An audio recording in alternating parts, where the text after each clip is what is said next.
when you do a large transformation like that. The following program was recorded at RILA's annual logistics conference in Orlando, Florida. I'm pleased to welcome Editor-in-Chief of SupplyChainBrain, Russell Goodman. Supply chain transformation at the Home Depot.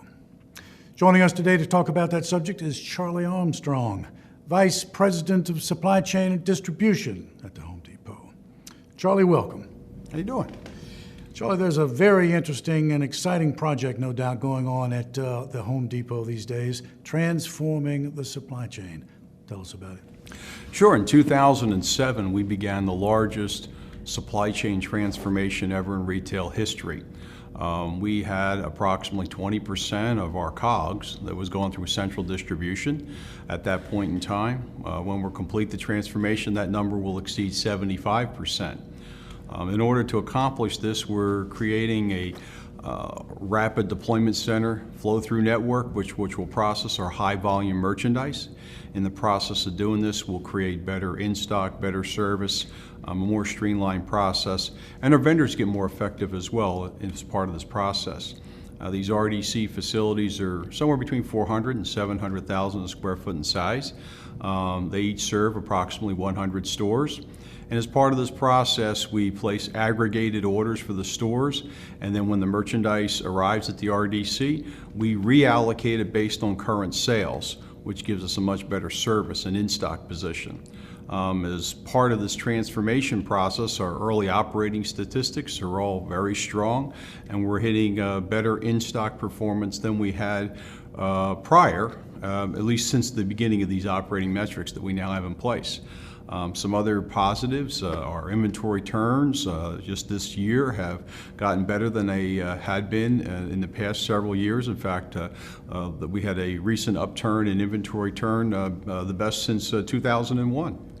Some other positive statistics related to the transformation are better margins. We expect that the margins will improve. I previously mentioned turnover's better, and that's all in a declining sales environment. So as the sales come back, we have high expectations on what this transformation will produce for the company.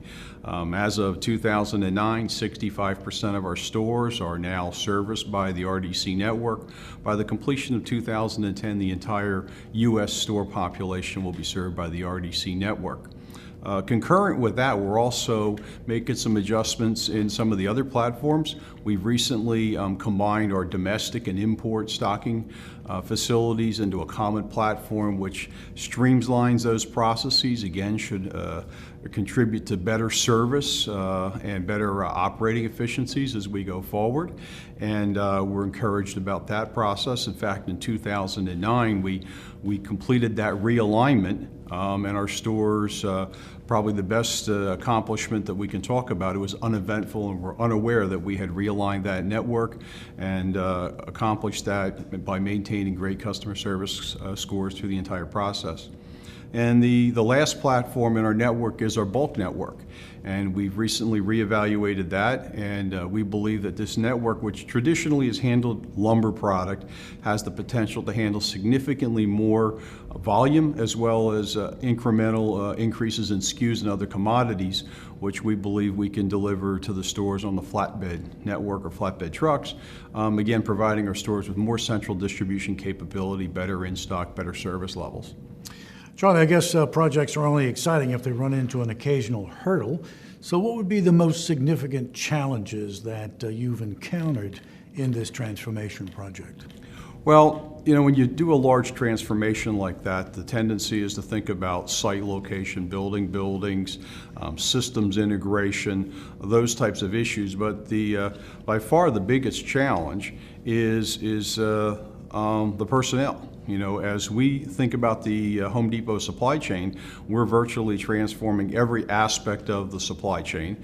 That requires talented associates, talented leadership to execute and manage through that transformation process. And that's one of the items that's been on the forefront, or the biggest challenge that we look forward to addressing as we move through the transformation.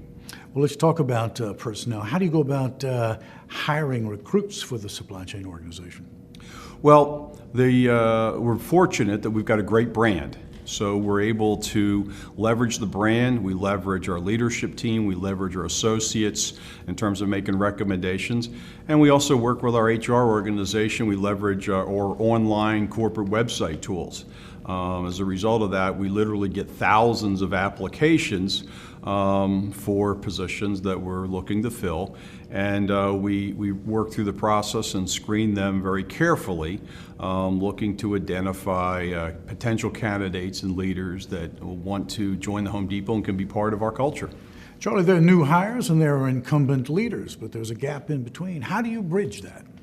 Well, one of the first things that we did when we realized that we were going to have to bring a significant number of new associates to the team is we took a look at the pipeline. And we took a look at the pipeline in terms of our asset base and realized that we weren't going to be able to meet our needs with that asset base. And then we went back and partnered with our learning organization, and we reviewed our current learning programs. We pulled our operators together, our subject matter experts together. We took a look at the training programs that we had available to us, as well as took a look at our future vision and what we thought those were going to have to be. As a result of that process, we then embarked on an initiative to create the appropriate learning curricula and programs that would be required to onboard a large population and ensure that they would be capable of understanding our processes, that our core values, and could be effectively onboarded. As a result of that, in 2008, we created more than 125 new courses and performance aids, which we were able to use for the initial hiring of the transformation. In 2009, we used those programs to develop more than 4,000 new associates, and we invested approximately 156,000 hours in training for the new associates. Charlie, how do you go about onboarding new leaders to your company? Well, we've leveraged the learning programs that we've put together, and we've created a series of robust 60 and 90-day training programs which allow the leaders and the associates to very quickly get immersed in their new roles, as well as become accustomed to our culture. There's a series of self-paced programs which allow the associates to develop process skills, human relations, asset protection, a lot of the basic processes and programs that we have in place, but we put them together in a self-paced learning environment so that the associates can learn those materials. We feel it's real critical to the onboarding process. In addition to that, for our new leaders, we've created a program called Sure Start.